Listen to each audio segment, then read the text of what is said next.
Yes, we are live. We are live once again with the Reentry Connect podcast. Y'all know how we do it, y'all. I got some special guests on here tonight.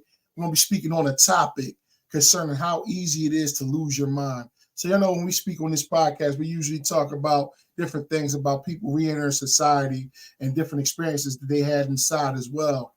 So, we're going to go ahead and try to enlighten you all with some of the things from different perspectives. And here it is. I have my good bro here, Mr. Rel, CEO of the Hip Hop National Flag.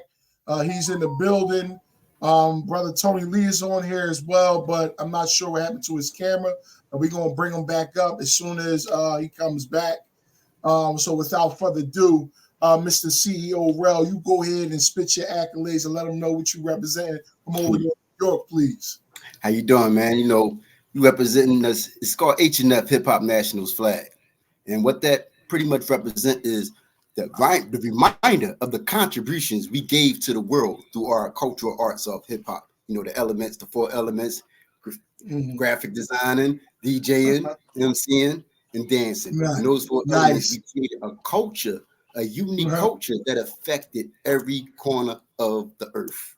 Nice. I appreciate that. Now we got Mr. Tony Lee back. Mr. Tony Lee, you can go ahead and state your name and where you from, what you represent. Good evening. This is Brother Levi, Tony Lee, Tribe of Levi Foundation. That's who I'm representing, CEO. Basically, I'm reaching out today. I want to get to some of these youth. Hopefully, we get some youth on the line and reach some of these youth. Cool. So listen, so the first question we're going to throw out there, as far as like reflecting on the title of how easy it is to lose your mind. So before we get to the part of the re-entry, I know that all three of us spent time in prison at one point in time. Now, if you can give just a little synopsis of what type of things took place in prison that almost cost you to lose your mind. If we could start off with Mr. CEO Rel, if you could go ahead and just give us a little bit of your input on some of the things that transpired while you were there. Well, when I was incarcerated, unfortunately, I did a time in the RHU, which is the hold. So in the hold, they got a cell it's called a hard cell. All you got in there is a toilet. Sometimes they put you in a room. They handcuff you just after they done brought you off the block, hog tied in the cart. So they handcuff you, leave you handcuffed in the cell, cut your clothes off, leave you there for days. Right? With the intent of probably execute you. So, however, during this process, the victims, I was a victim. I was in a hard cell. I experienced that for 3 days. I remember this. The sound system of 3 days, the food, breakfast, lunch, and dinner. That's how I know at least 3 days went by. After that, I kind of like blanked out. But guess what these guys was doing while I was in there? They were so skilled at throwing my food from the wicker into the toilet without even coming into the cell. Wow. You understand what I'm saying? So even if I could have got to it, I couldn't even eat it. So I'm handcuffed in the cell, my clothes cut off. And it's cold. It's the wintertime. It's the wintertime. They left me there for actually, I know I can 3 days. I know I remember 3 days. After that, I kind of when they kind of like woke me up to conscious, or when I came to, they gave me like a cheese sandwich or some tea, but it tasted like steak and eggs. You understand what I'm saying? Wow. You understand what I'm saying? I wouldn't be able to tell the difference.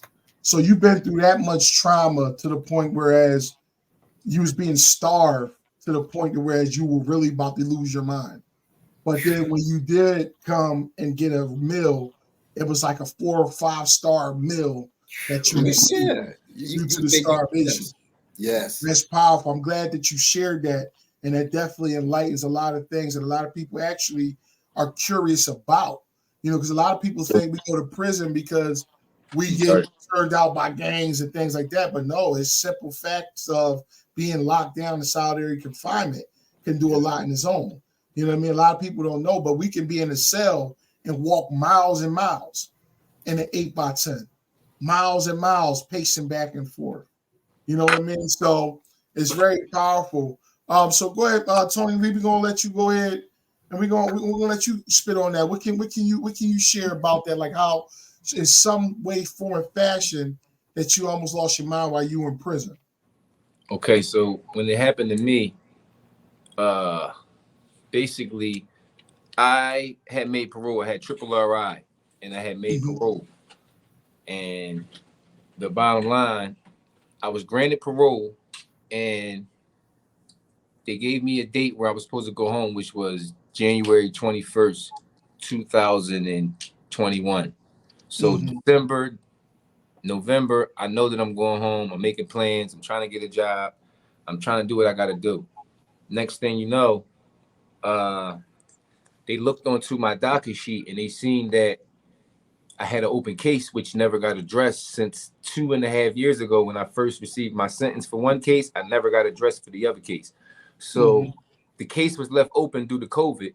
And I was supposed to, first of all, this was an injustice that I wanted to bring to the light, to public.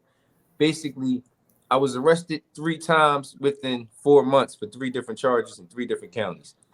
Okay. I took a plea bargain as I was going to trial. I took a plea bargain for 2 charges, and the third charge that I caught, which was fleeing and eluding, I never got to court. So I got arrested in June, and I had a court date in July. The system never took me to go to my court dates for my hearing. You understand what I'm saying? So I caught a bench warrant while I was in custody. And they did this as a tactic because I paid so many bails consecutively that they wasn't going to let me pay bail no more. So what they did was they held me in jail knowing that I had a court date in another county. And instead of taking me to my court date, they left me in that jail, which was Luzerne County. When I had to go 1 county over, which was Lackawanna County, they didn't take me to court and they let me catch a bench warrant. And then that bench warrant stuck on me all the way through my state sentence. Wow. And due to COVID, they never brought me back down. They gave me a court date to come down and handle my court date. But then by the time my court date came, they did the same thing again. They never took me to court. Okay, so how did that affect Okay, so what that did, and when it Mhm. was time for me to go home, they looked that up in the system and they said you have a failure to appear bench warrant from 2019. I said I had a court date for this, and they said that was dismissed because they had 180 days to bring this case forth, and they never did that. I wrote letters to the courts. I went to the law. I did everything I could to bring to light that I wasn't supposed to be in jail no more after January 21st. It's something called rescinded decision. They make a decision on you and they rescind it. They take it back. They took back my parole, and I had to see the parole board all over again. That had me to jail, and I had to stay in jail until May from January. That made me lose my mind. I had a job set up. I had a home plan set up. I thought I was going to see my kids. And next thing you know, I was back in jail. And not even that, the people that was on my block that knew I was getting ready to go home was so bad that I had parole that they was constantly trying to start things with me and all that. You know what I mean?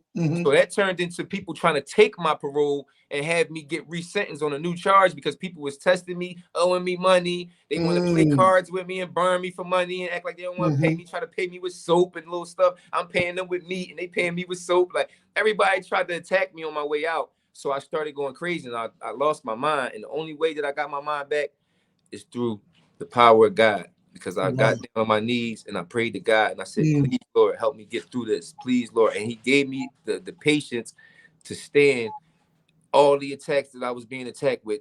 And I still made it out on May 11th, 2021. Yes, it's powerful. It's powerful. And that's very good that you say that because it just shows that post-release can have a huge impact on when you are released. Yes, sir. So let me ask you to this. Going with Mr. CEO Rel first. What type of challenges due to your past traumas hindered you from doing certain and normal things when you return to society? 1 second, Mr. Rel, can't hear you. Okay, hear you now. All right, the challenges I had was society was a little different. I was arrested in the early 90s. So I came out mid 2000s, phones, all that stuff, everything was different. So I remember going to I went to college for the Art Institute. So I had my classes and stuff like that. And I didn't know what the mouse was, icon. I didn't know these things. So, man, these people, they advanced with it. They making movies. I got students around me making movies. I'm like a dinosaur. You understand what I'm saying? I'm a dinosaur. I didn't know what these things was. We didn't have consistent access to these things. When, you know, when you go to computer class, when, you know, it was in school, you go to computer class. So we didn't have these access. So I wasn't, even though I was trying to pursue multimedia production. Well, that's what I went to college for. So me getting to that field, because that's what I was, you know, I'm in the music, I'm in the hip hop, I'm in, you know, I'm in the era. So I was trying to expand, my education in that. So those were that was very difficult. I had to get with a classmate of mine and say, pull it to the side of and then disrupt the class and say, oh, explain my situation. Now, I say I need some assistance because maybe on the side, because I don't know none of this stuff. And I don't want to be interrupting the class, because that's what I initially had to do. I had to keep asking the teacher, what's this? What's that? And now, and I mean, even though I need to, I'm paying him. He's going to answer my questions. I'm paying him. I ain't leaving here without knowing what I need to know. You understand what I'm saying? So, but at the same time, I didn't want to be disruptive. Whereas though now we can't even go nowhere, because this, you gotta, a person don't know in the back, and he's slowing everybody up. So in that school, so like I said, that was one of the steps that I said I was encouraged. Like I wanted to go back to school. I wanted to do something like I wanted to expand my mind on the crafts, on the skills that I had. So going to Art Institute media production, that was one of the options that I favored. Okay, cool. Thank you for sharing that, man. It just shows that things can be a little complicated when we come out, especially when we spent, especially over decades in prison and things like that. Even spending a year in prison, you could fall behind on a lot of things. Thanks. You know what I mean? So, but Tony Lee, let you share some of the challenges and the things that you may have faced after all the things you've been through. Like what type of obstacles was there, when you were transitioning? What type of things were you challenged on? All right, listen to me. It get kind of heavy. It get kind of personal. The obstacles I had to face coming home from jail. First of all, half of the people that I thought was really in my corner and that was going to love me unconditionally and be there for me, that I was talking to on the phone, once I got there live from out of jail, I really realized that everybody don't care nothing but themselves and their immediate family. They don't care about nobody else. You know what I'm saying? Now, I held back the anger because I had a lot of anger from prison for things that I did for people while they was in prison, and for things that people didn't do for me that I just knew that they would. They didn't, and I still treated them the same, but I still had that thought in the back of my mind, like, damn, you ain't have no love for me, my kids, my mom, nothing. Like, you ain't had no rap. And I made sure I could do whatever I could do for you whenever I could. But then when I get to the worst situation of my life, nobody's nowhere to be found. So that was a strong hurdle. I got shot back 2021, so I got a limp in my leg, I got rods and screws, and I literally had to go and work in a factory every morning, 5:30 in the morning, just to get out of a halfway house. First of all, I didn't have nobody in this world and my family or nothing to give me a place to live at. So I had to go to a halfway house on Erie Avenue just to have a place to get out of jail. You know what I'm saying? Now that halfway house was really like jail for real. It wasn't home. It was jail.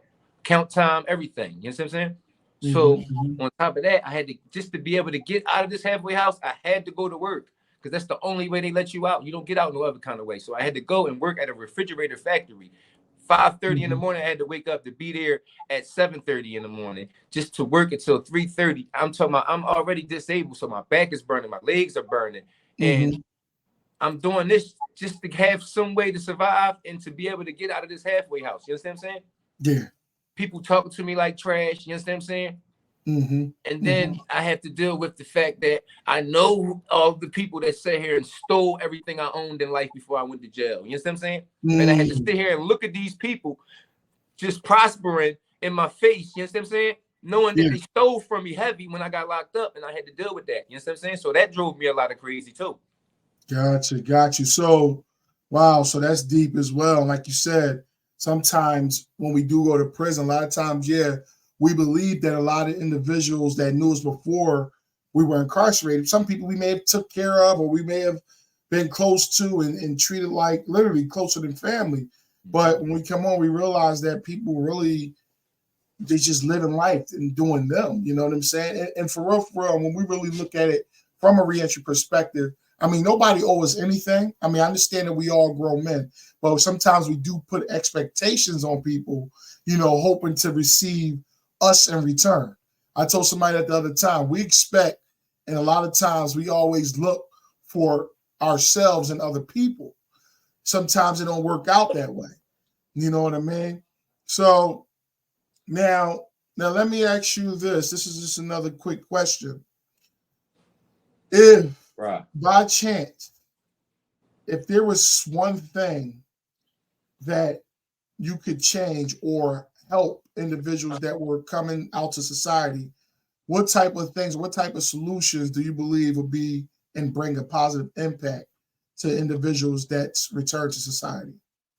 Go ahead, give it a kick, Mr. CEO. I would say find something that you know you good at. Find any talent that nobody have to teach you. I mean, well, you somebody can teach you, but find a talent, that a skill, ability that you know how to do.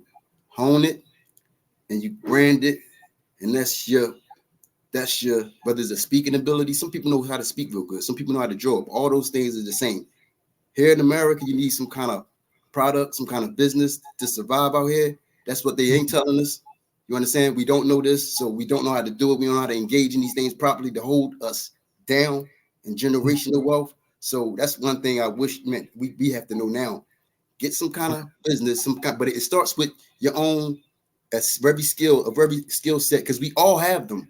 We all have them. So you have to find your skill set, develop it. Nobody can do you better than you.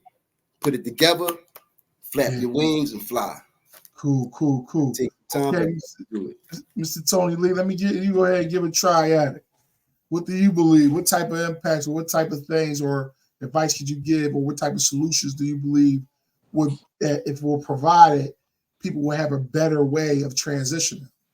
All right. First and foremost, it's the spiritual guidance. Like, you got to believe in God. You got to know that it's a power outside of yourself that's stronger than you.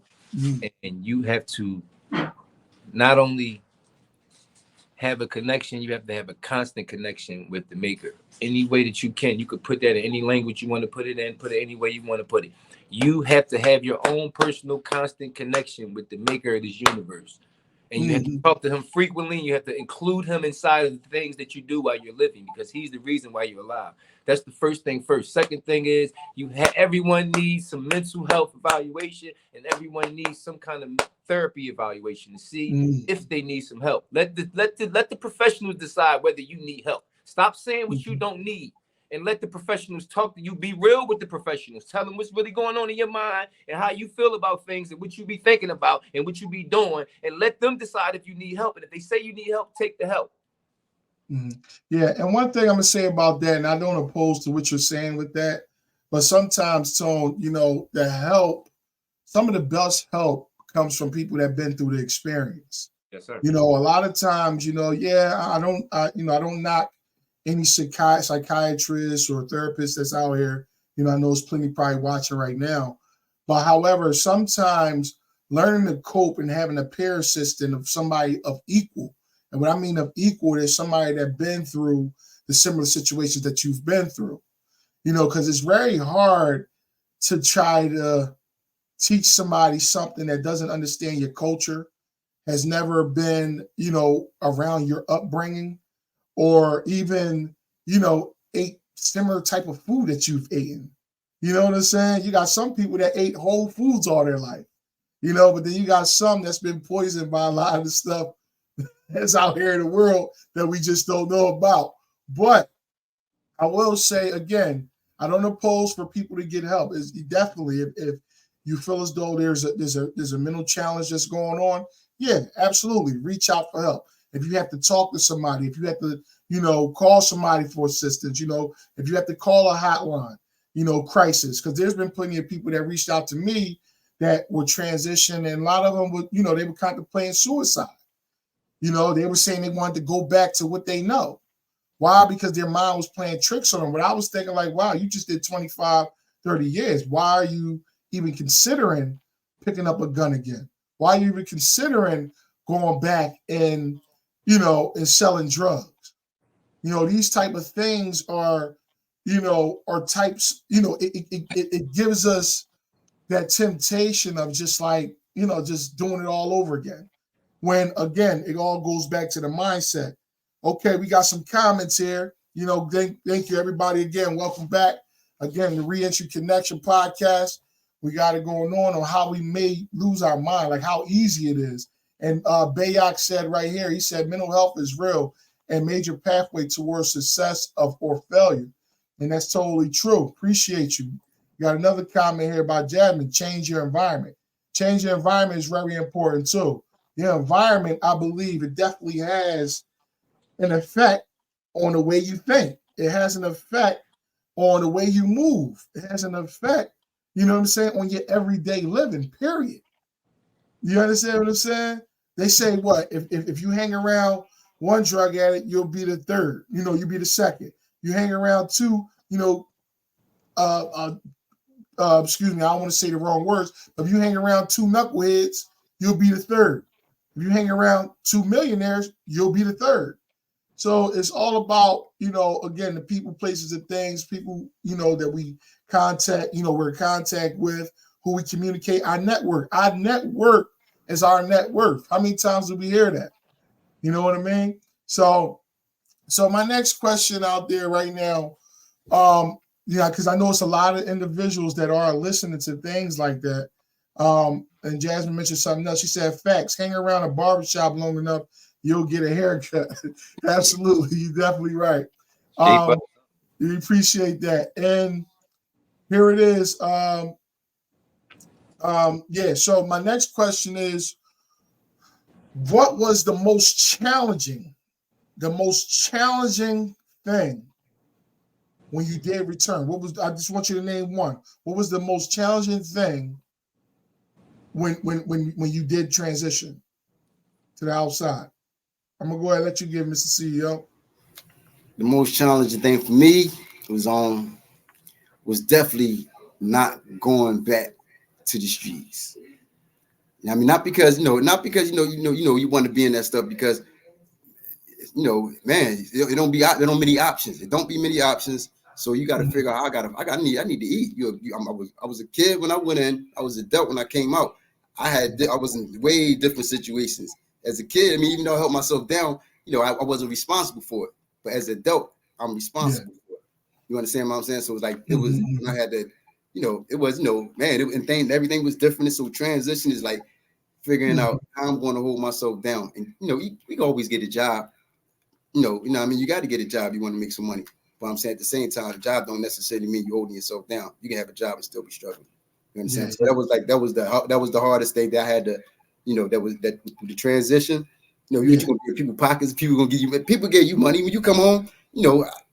People gave me money. People did give me money. I got some good people in my family, my friends who gave me money. But that's besides. Like, you got to make your own way. A grown man carry his own weight, and so figuring out that and being comfortable with it, and know that it's not going to send me back to the streets or have me doing anything that's going to sidetrack me to take me away from my family. That was gold. That was key. Powerful. How about you, Tony? What were one of the toughest things you had to face when you did transition? The most toughest thing I had to face. Can you hear me? I can hear you. We can see your phone on the camera too. But it's all good, though. It's all good. The hardest thing, the hardest trial and tribulation, first and foremost, the heaviest thing was not to come out here and really do something to people. You know what I'm talking about? Hold on. Seriously. Solo view. Repeat that. It was a full-time job not to kill niggas out here. You understand me? Okay. All right. Watch the terminology, but I respect your honesty. It's all right. I respect your honesty. But it was full time for me not to go and really retaliate on people for how they did me in jail, for how they crossed me, how they talked about me, stole stuff from me, everything else. And I really had to lock in and really not and look people in their face, knowing they did what they did to me, and then act like they didn't and still show them love. Just because I love their family, I love everybody. I can't just go against one and not go against all. Because y'all all together. So at the end of the day, just because one person violated me out of a whole group of 5 people, I can't just say F the 5. So I had to deal with the violations and live with it. Then on top of that, I had to find a way to survive out here without selling drugs no more. Because the only thing I've been doing for 20 years was selling drugs. I haven't sold a drug since I came out here. So now I had to figure out a way to survive. Disabled, can't even work, and then I can't sell drugs and do what I used to do. So now how do I survive? But I had people in my family that love me. I got my cousin Red. I had modern language. First person say, listen, I got you back, huh? Don't go backwards. Look what I'm doing. I got a detail shop. I'm doing clothes and like people showing me how they're making it out here without selling drugs. You understand what I'm saying? That's what gave me enough strength to really stick in there for that long, get through parole, go get a CDL, and really stick it out without going backwards and selling no drugs. Wow, powerful, powerful. So with us speaking on that, like us keeping our minds off of doing the wrong thing. Like me, I was definitely big on the people I was around and, the people I allowed to pour into me. Like even since, when I was incarcerated, through the things I've been through the betrayals, thinking that certain friends were friends, but they wound up pointing the finger at me. You know what I'm saying? And I was a juvenile. We were juveniles.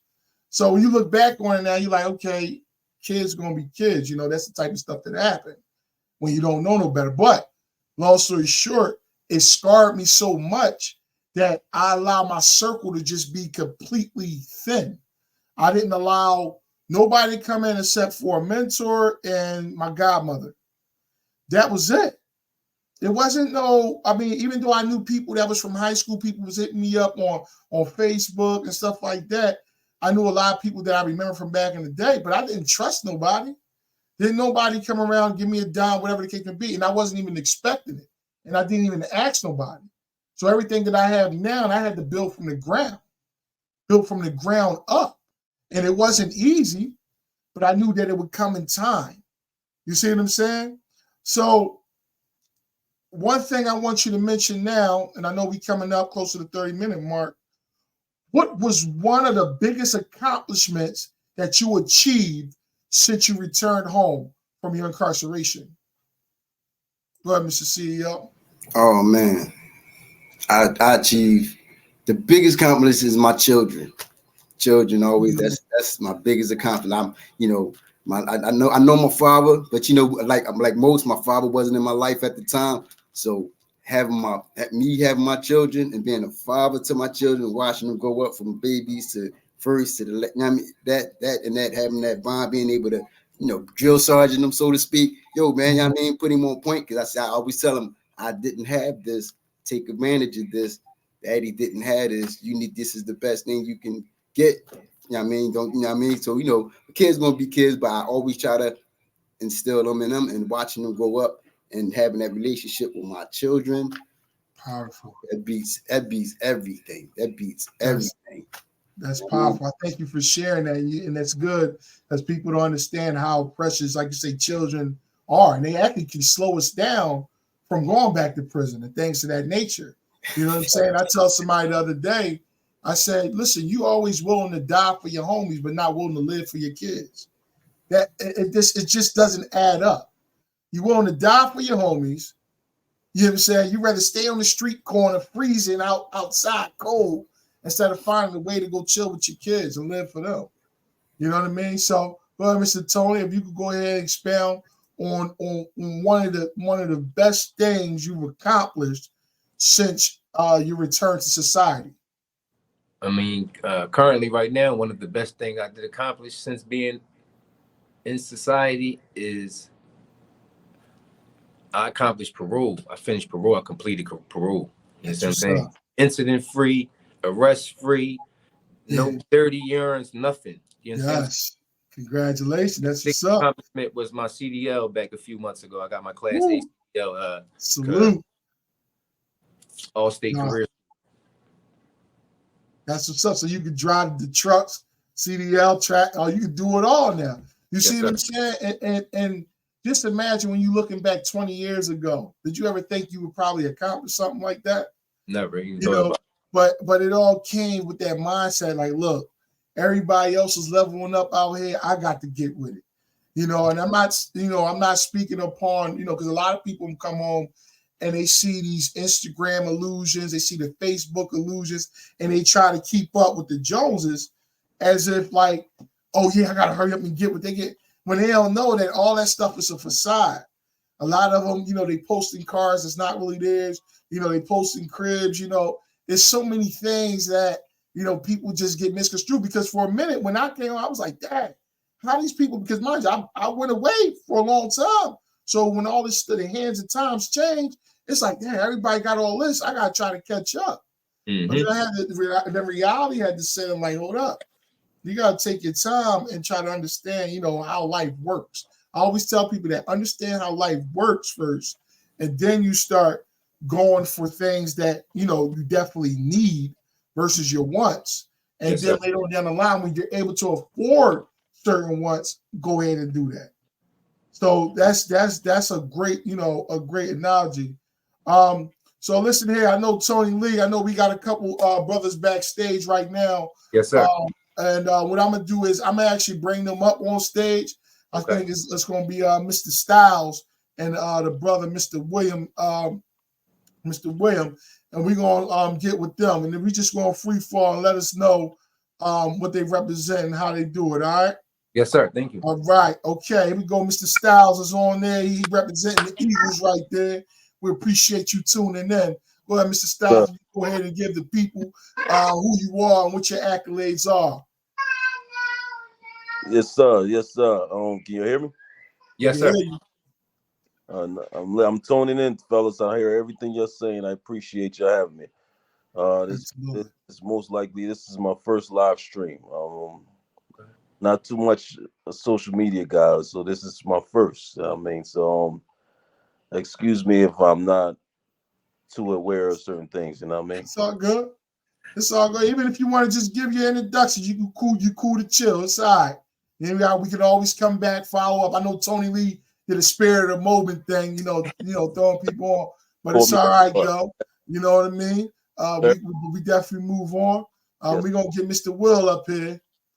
Okay, let's see where we at.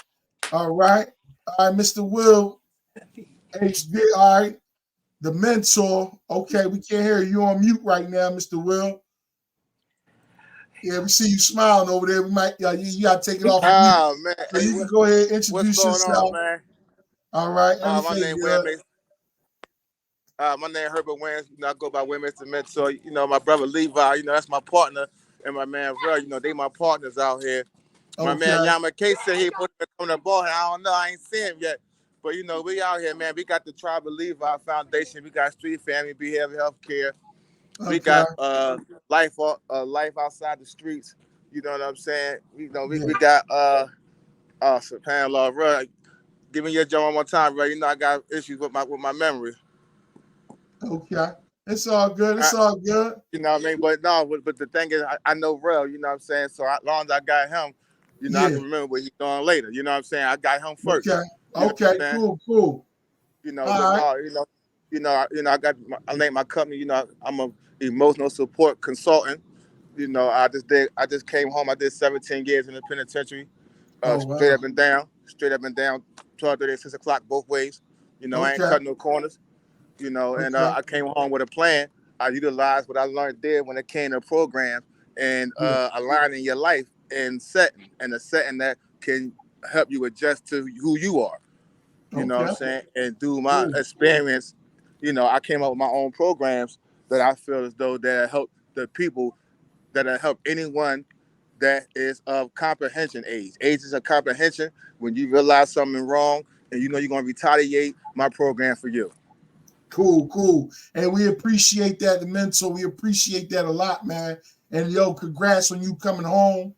Like, we know how that feeling is, man, and especially the feeling of, keeping that positive mindset, keeping our minds on the right thing, mentoring the youth, showing them like, look, young buck, stop while you ahead, because it's not what you want going in there.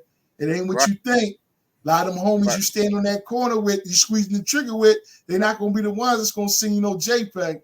You know what I'm saying? They're not going to send you no money. So think while you're ahead. So a lot of young fellas that are watching right now, a lot of the parents, a lot of the mothers, the fathers that are watching right now, share this with your children. Let them know that it's not a joke in there.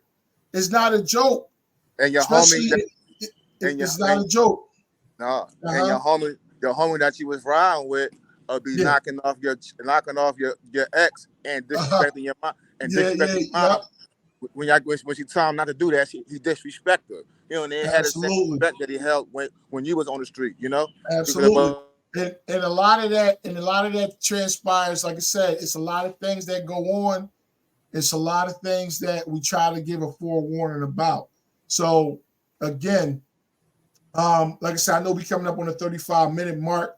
Like I said, Brother Styles and the mentor. I know we just we've been on the show for a little bit, but what we're gonna do is we're gonna get ready to end it. So if we can just go around one more time and we just give our accolades one more last time, and we're gonna go around, we're gonna end this thing. We can always come back on the show at another time. I appreciate everybody coming on here, sharing their, their little not necessarily 2 cents, but sharing their experience, sharing their experience. And Mr. Styles, like, I hope to hear more from you, in the future as well. So go ahead, Mr. CEO, you can start it off, followed up by Tony. Your last accolades before we, any little giveaways you want to give the people. All right, well, check out HNF. You know what I mean? Go on your Instagram, IG, you hashtag HNF. You can look at my IG, ENAHG _IS _EN energy _ universal 9. I can, some of the numbers ain't coming up, but check hashtag HNF, and peace out to all the brothers that was on the panel. It was great energy. It was very, these things got to happen kind of often. We can have these, at least once a week, get together and get some of that energy back to our peoples. Like I said, everybody tuned in, appreciate that. It was just a good experience. Absolutely. Shout out to everybody. Thank you. Okay. Go ahead, Mr. Styles. You want to kick it off? Yeah. Thanks for having me on. My cousin over there, Tony Lee. I appreciate you. Mm-hmm. Your family. So that meant a lot to me. I'm promoting my first novel, Brotherly Hate. I just published it. Cool. I'm just trying to expand it for the world to read and support me. And I've been through a lot.